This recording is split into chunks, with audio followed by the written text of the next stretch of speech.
যে আন্দোলনটা আমরা স্টার্ট করেছি, আমরা বিভিন্ন মহলে চিঠিপত্র দেওয়া সত্ত্বেও, ডিএম সাহেবের অর্ডার হওয়া সত্ত্বেও এরা কিভাবে এই পার্কটাকে ধ্বংস করছে, মানে রাত দিন, মানে এত ভয় যখন তখন কাজ বন্ধ হতে পারে, এরা কোনো মতে শুনছে না, কোর্টে আদেশ মানছে না, এদের ডিএম সাহেবের আদেশ মানছে না। যে ডিএম সাহেব উনি আদেশ দিয়েছেন কাজ 7 দিন বন্ধ থাকার, আমরা দেখে মানে ভাবতে পারছেন কিভাবে আমরা সহ্য করছি।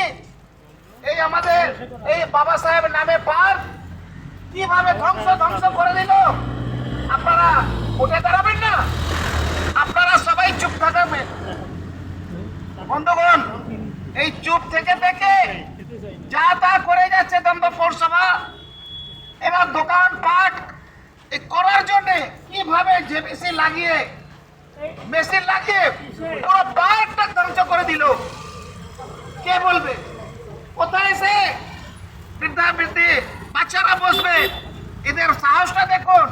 কোর্টে আদেশ থাকা সত্ত্বেও ডিএম সাহেব আদেশ দিয়েছে 7 দিন কাজ বন্ধ রাখা, তাও এরা জোর জবরদস্তি কাজ করেই যাচ্ছে।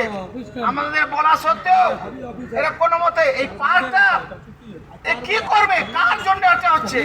একটা পার্ক বানাতে, নতুন পার্ক করতে কত সময় লাগে, কিন্তু এই একটা এক্সিট পার্ক